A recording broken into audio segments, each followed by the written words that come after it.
Lisons aujourd'hui dans Exode 17, versets 8 à 13, la guerre contre Amalek.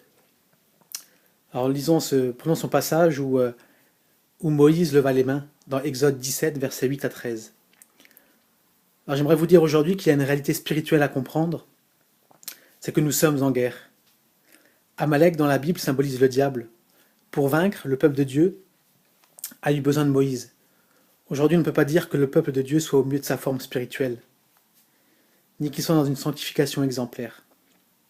Combien de jeunes qui aiment Jésus couchent avant le mariage, ou à défaut de coucher, se regardent nus, se touchent et vont jusqu'à avoir recours à la fellation, ou toute autre chose pour ne pas les citer.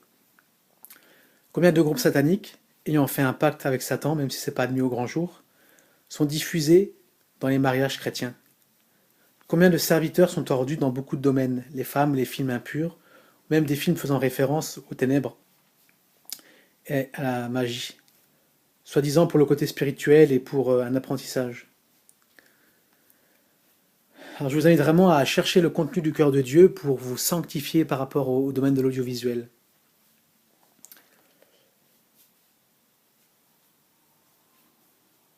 La plupart de ces films sont aussi souvent réalisés par des satanistes. Je crois vraiment que si nous ne savons pas toutes choses, Dieu connaît toutes choses, on a besoin d'être en relation avec lui pour être sensibilisé par le Saint-Esprit, pour pouvoir faire un tri dans les contenus qu'on regarde ou les musiques qu'on écoute.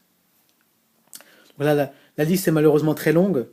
Le compromis est un véritable fléau aujourd'hui dans l'Église. Le manque de discernement vient d'un manque de relation, d'intimité avec Dieu, d'un manque de remise en question, d'un manque de crucifixion de la chair et d'un manque de repentance.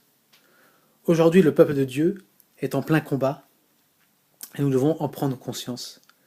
Et une fois que c'est fait, on doit se tenir sur la montagne de Dieu et lever les mains, intercéder et louer Dieu pour sa grandeur, son action et la victoire. Au départ, Moïse a levé le bâton de Dieu, mais il a fini par lever les mains. Pourquoi? Parce qu'au final, 4 éléments ont été réunis. Petit 1, Moïse, la personne qui se tient debout pour obéir et servir Dieu. Petit 2, le bâton, la puissance, l'autorité que Dieu nous donne. Petit 3, Aaron le sacrificateur, c'est-à-dire sacrifier ta vie au service de Dieu. Petit 4, Hur, le frère fidèle à Dieu. À tous ces éléments réunis, le peuple est entré dans la victoire finale.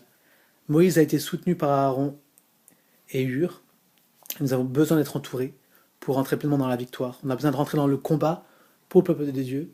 On a besoin d'être unis, d'être entourés et d'être en groupe parce que là où 2 ou 3 sont réunis, Jésus est au milieu de nous.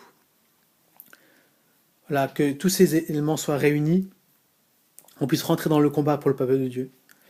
Aujourd'hui, nous devons être attentifs à ce combat, à mener, et nous devons nous tenir sur la montagne près de Dieu, avec la puissance et l'autorité qu'il met en nous, en sacrifiant réellement notre vie, soutenus par d'autres frères et sœurs qui lui sont fidèles. Levant les mains vers Dieu, sans relâche, pour vaincre l'ennemi, intercédant et le louant. L'Église a besoin de nous. L'Église de Jésus-Christ a besoin de nous. Jésus reviendra chercher une épouse pure et sans défaut, pure et sans tache. Nous avons besoin aujourd'hui de comprendre cette guerre et de rentrer dans le combat pour la sanctification du peuple de Dieu. Alors lève-toi et prie pour ta famille, pour ton couple, ton futur couple, pour ton église, pour ton groupe de jeunes, pour tes amis, pour ta région, pour ton pays. Lève-toi et prie, rentre dans ce combat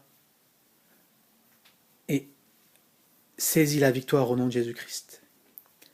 Jésus a acquis la victoire, mais Dieu attend que tu rentres dans l'équation.